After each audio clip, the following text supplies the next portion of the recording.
Living with cancer can be a real roller coaster. And sometimes the best way to describe it is to say that living with cancer is kind of like waitressing. I used to waitress about 15 years ago when I was much younger and stronger. And I waitressed on the top floor of a bar and grill.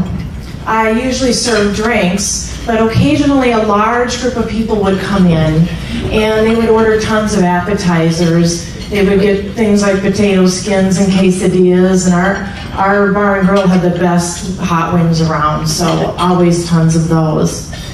And because the kitchen staff was on the lower level, when the food was ready, I wore a buzzer and it would buzz, and then I'd have to hustle on down the stairs where this huge tray waited for me.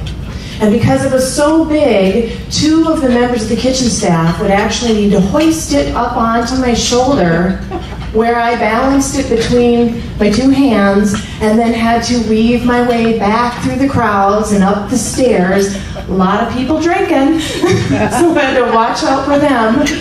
And until I finally got to my table of waiting customers. And because the tray was so heavy, I would have to actually lower my entire body down by bending at the knees and slide the tray off onto the table. And I'll tell you, it really impressed the customers. A lot of times I got an extra big tip because they thought it was very cool what I had just accomplished. But what they didn't know was how painful it was.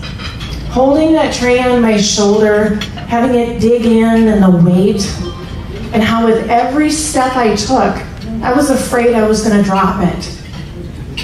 The fact is, if anyone had placed anything on that tray, once I was holding it, it could have thrown the entire thing to the floor. That's how it is to deal with cancer. If something is off balance or gets added to your load, you feel like you could just lose everything. So when we discovered those hard, swollen lymph nodes above my husband's left collarbone in October of 2012, our world turned upside down. He was soon diagnosed with stage 4 lung cancer. How would we tell our kids? What would our life look like? Did we even have a future? Well, our cancer center gave us a packet of information, and a lot of it didn't even really seem to apply to us. You know, things like where you could get wigs, because he's a man, so. But there was a paper in there for us to be able to apply for financial assistance through the Angel Foundation. And that definitely applied to us.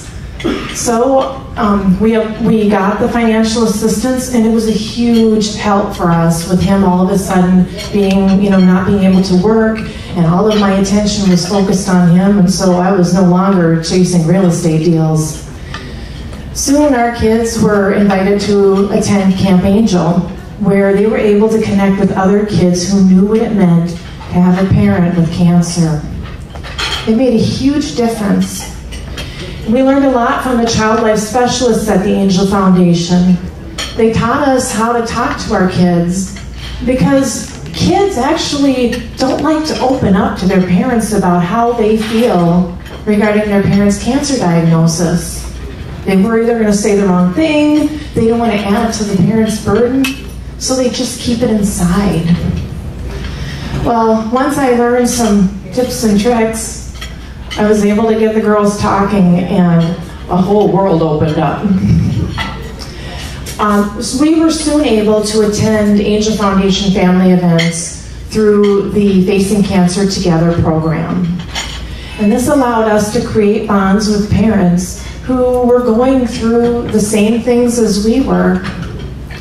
At a recent Apple Valley Water Park event, I was able to spend the evening floating down the park's lazy river, laughing and talking and sharing our fears and frustrations with 2 other women who had walked in my shoes. And I tell you, it was the first time in 4 years that I was able to feel like that. Because until you have been right there. It's really hard to explain what you're feeling, so we didn't even have to do a lot of explaining. We're running out of options to extend my husband's life. And for me, one of the hardest things has been the thought of never being able to hold his hand again. So Melissa Turgeon, who is a child life specialist from the Angel Foundation, she came out to our home with one of the interns from the Angel Foundation, as well as a photographer, and they made hand casts of my husband's hands. And that was just so precious. The photographer took pictures of the process, and he also took pictures of our family. It was the most unique photographic experience because he tried to capture who we were together, just goofing off and having a good time. And that was something that we never would have been able to do without the help of the Angel Foundation. It's given me a great measure of peace personally. Through our experience, I've made it my mission to advocate for patients and their families. And as an author and a blogger, I've had the opportunity to help people learn how to navigate around some of the potholes that they'll encounter on the journey. And the first thing that I tell any family who is in Minnesota with cancer is call the Angel Foundation. The Angel Foundation has stabilized our load. That tray on my shoulder, it's still heavy and it still hurts, but at least I can carry it. So I want to thank each of you for coming here tonight. I know you had a great time on the golf course and you're eating a wonderful meal, but you're also changing lives. So, but you're investing in the Angel Foundation, and you're investing in the lives of families facing cancer, patients, caregivers, and their children. Thank you very much.